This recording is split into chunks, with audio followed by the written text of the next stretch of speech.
मैं कैप्टन साहब और चिरंजीव विधायक रहे हमारे, ये परिवार है और परिवार के बीच में मुझे आने का मौका मिला। ये अलग बात है कि रिश्तेदारी बहुत पुरानी है, मैं आया नहीं, लेकिन अब लगता है जो प्यार सम्मान मुझे मिला है, हम लोगों को बार बार आना पड़ेगा यहाँ पर। राजनीति अपनी जगह, लेकिन एक रिश्ते, एक पारिवारिक कार्यक्रमों में शामिल होना, ये कोशिश रहेगी कि हम लगातार इसी तरह संपर्क बना के रखें। और अखिलेश जी एक अहम मुद्दा है, महिला आरक्षण बिल लेकर के आते हैं, उसके बाद प्रधानमंत्री लाइव आते हैं और कहते हैं कि जिस समय ये बिल फेल हुआ उस समय पे थपथपा रहे थे बेंच को विपक्ष। किस तरीके से देख रहे हैं? महिला आरक्षण के पक्ष में हम सब हैं, कोई भी विपक्षी पार्टी महिला आरक्षण के खिलाफ नहीं है। और जिस समय महिला आरक्षण पहली बार आया था, सभी लोगों ने समर्थन से उसको पास किया। और जब सरकार को ये लगा कि कल बहुमत नहीं होगा उनका, तो उन्होंने रात में ही उसको नोटिफाई कर दिया, एक्ट बना दिया उसको। तो महिला आरक्षण तो है, लेकिन जो उनकी साजिश थी, षड्यंत्र थी, उनके गुप्त लोगों की जो खुफिया कार्यक्रम चलता है संगी साथियों का, उसका पर्दाफाश हुआ है। और जब कल संबोधन हो रहा था, तो हमारे यूपी के लोग और बहुत सारे लोगों को ये लग रहा था कि आज जब प्रधानमंत्री जी आएंगे, तो भविष्य में भारतीय जनता पार्टी से कौन महिला प्रधानमंत्री होगा उसका नाम बताएंगे। लेकिन संबोधन भी कोरा था और संबोधन में जो उम्मीद थी वो भी खाली रही। महिला आरक्षण के खिलाफ कोई नहीं है, पिछड़े शामिल हो उसमें, माइनॉरिटी शामिल हो, इसलिए क्योंकि जब आधी आबादी की आप बात करेंगे, तो आधी आबादी तो सबकी हुई। जिन सिद्धांतों को लेकर के हम चल रहे हैं, डॉक्टर राम मनोहर लोहिया, उन्होंने कहा कि महिलाएं हमारी सभी पिछड़ी हैं, किसी जाति धर्म की हों। इसलिए हमारा मानना है अगर आधी आबादी को आप सम्मान दे रहे हैं, तो पिछड़े, दलित, आदिवासी और अल्पसंख्यक समाज के को भी जोड़ा जाए। ममता बनर्जी कोर्ट में जाने की बात कर रही हैं, जिस तरीके से कल लाइव आई मोदी जी, उसके बाद उनका कहना है कि उन्होंने प्रचार किया उस लाइव में आकर के, उसके लिए कोर्ट जा रहे हैं। हालांकि प्रचार तो वो कोई मौका नहीं चूकते हैं, बीजेपी वाले प्रचार में ही रहते हैं वो लोग।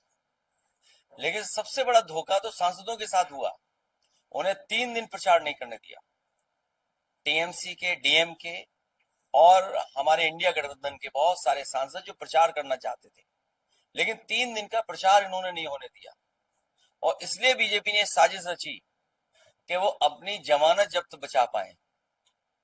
ये अगर 3 दिन प्रचार और हो जाता, तो बीजेपी के बहुत सारे प्रत्याशियों की जमानत जब्त हो जाती।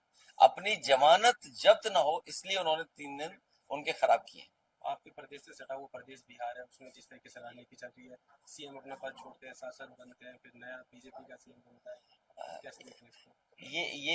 ये जो तिगड़म है, या जो ये हुनर बोलेंगे, ये बीजेपी पे ही है जी। कि जो प्रधानमंत्री बनना था जिसको, उसे राज्यसभा के सांसद के रूप में रिटायर कर देंगे।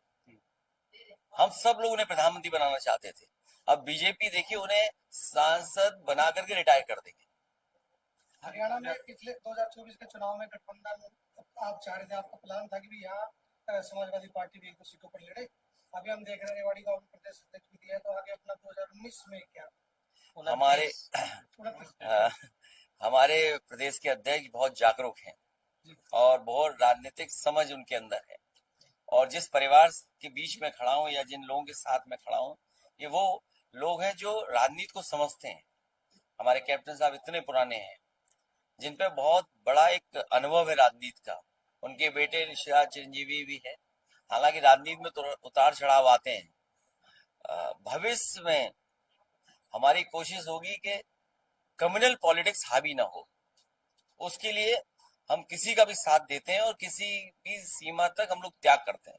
एक हरियाणा के डिप्टी सीएम के साथ प्रकरण हुआ, आपने देखा होगा कि SIA बहुत दुखद है, मैंने भी उस पर ट्वीट किया कि अगर जनप्रतिनिधि हो किसी ऐसे पद पे रहा हो, मुख्यमंत्री, उप मुख्यमंत्री पद पे रहा हो, और उसके साथ ये घटना घटे, तो आपका लॉ एंड ऑर्डर क्या है, सिक्योरिटी की एश्योरेंस क्या है आपकी?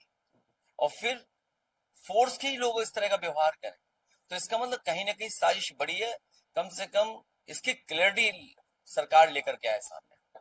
बंगाल और बाकी राज्यों में इसका प्रदर्शन चुनाव क्या है होने जा रहा है? कहाँ पर? ये पांचों राज्य में अरे पांचों राज्य में जो अभी तक बातें समझ में आ रही हैं, जो हड़बड़ी में बीजेपी है, बीजेपी बुरी तरह हार रही है।